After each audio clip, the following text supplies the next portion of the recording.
Hey guys, welcome back to our YouTube channel. We Niraj. I know.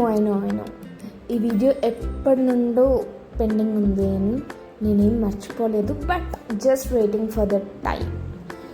And ఇప్పటికీ దీనికి time వచ్చింది that we are today telecasting it. And దీని details and ఈ temple details అన్నీ నేను step by step very డీటెయిల్డ్గా ఇవ్వడానికి try చేస్తాను. Hope you all will like it, share it and subscribe to our channel. Without any late, let's get in to the video. First and foremost ఏంటి temple అంటే, విజయవాడ ఇంద్రకీలాద్రి అమ్మవారు ఎంత ఫేమస్సో అందరికీ తెలుసు. అయితే ఆ అమ్మవారికి పుట్టినిల్లే ఈ టెంపుల్. ఈ టెంపుల్ దనకొండ అమ్మవారు, అంటే దనకొండ మీద వెలిసిన దుర్గమ్మవారుగా చెప్తారు. ఆ టెంపుల్ హిస్టరీ డీటెయిల్స్ అన్నీ తెలుసుకునే ముందు ఫస్ట్ ఈ టెంపుల్ ఎక్కడ ఉందో తెలుసుకుందాం. ఈ టెంపుల్ ఎక్కడ ఉంది అంటే, మన విజయవాడలోనే సిద్ధార్థ్ కాలేజ్కి అతి దగ్గరలో ఉన్న మొఘల్ రాజపురం గుహలకు పక్కన కొండ మీద ఉంది. కొండ మీద అంటున్నావు, మరి ఈ టెంపుల్కి ఎలా వెళ్ళాలి అంటే, ఎక్కడి నుంచైనా గూగుల్ మ్యాప్స్లో దనకొండ అమ్మవారు అని పెట్టుతుంటే ఎగ్జాక్ట్ లొకేషన్ వచ్చేస్తుంది. అయితే ఈ కొండ మీదకి ఎటువంటి వెహికల్స్ అనేవి వెళ్ళవు. కొండ కిందనే మనకి వెహికల్స్ అనేవి పార్క్ చేసుకొని we have to go by walk. Yes, ఇల్లు మార్గ మధ్యంలో మెట్లను అనుసరిస్తూ వెళ్ళాలి. అయితే మెట్లు అక్కడితో అయిపోయాయి అని ఎలా తెలుస్తుంది అంటే, మనకి ఒక వినాయకుడి టెంపుల్ వస్తుంది.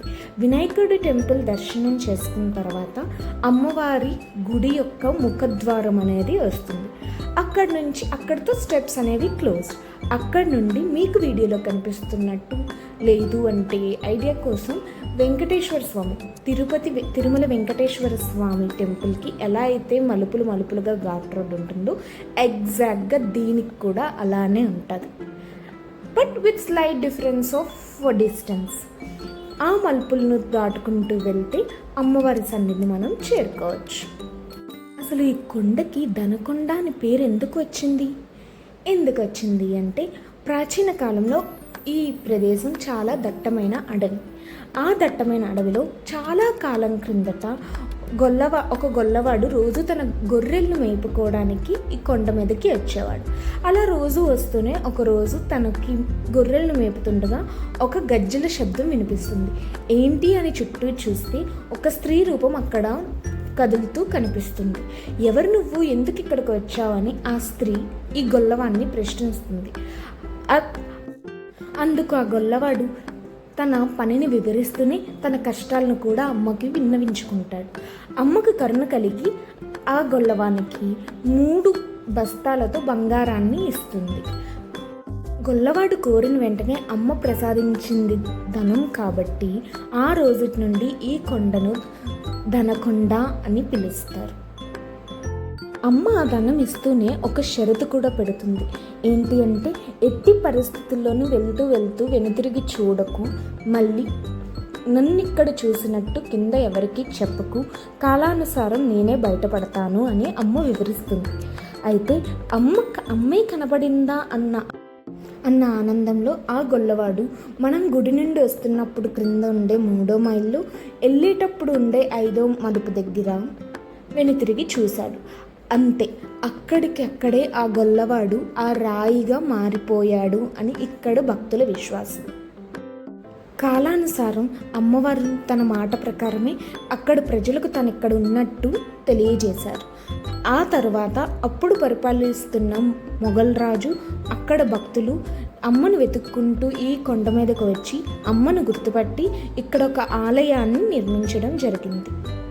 ఆ రోజు నుండి, అంటే దాదాపు 200 ఏళ్ళ నుండి అమ్మ ఇక్కడ ప్రతి దినము కూడా పూజలు అందుకుంటుంది.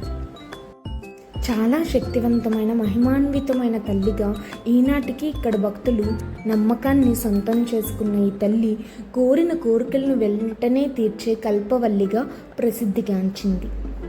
అయితే అనాది కాలంలో ఎటువంటి సౌకర్యాలు లేకపోవడం మరియు ఇది దట్టమైన అడవి ప్రదేశంగా ఉండడం వలన భక్తులు అమ్మను దర్శించుకోవడానికి చాలా ఇక్కట్లు పడేవారు.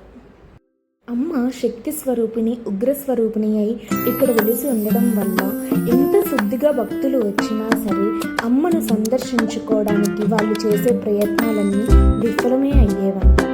అలా గమనించిన అమ్మవారు ప్రజలను, తన బిడ్డలను గ్రహించడానికి సంకల్పించుకొని ఇక్కడే తన ఉగ్ర స్వరూపాన్ని విడిచిపెట్టి ఇంద్రకీలాద్రి పైన కనకదుర్గమ్మ తల్లిగా, శాంతి స్వరూపిణిగా, భక్తుల పాలిట కల్పవల్లిగా మరొకసారి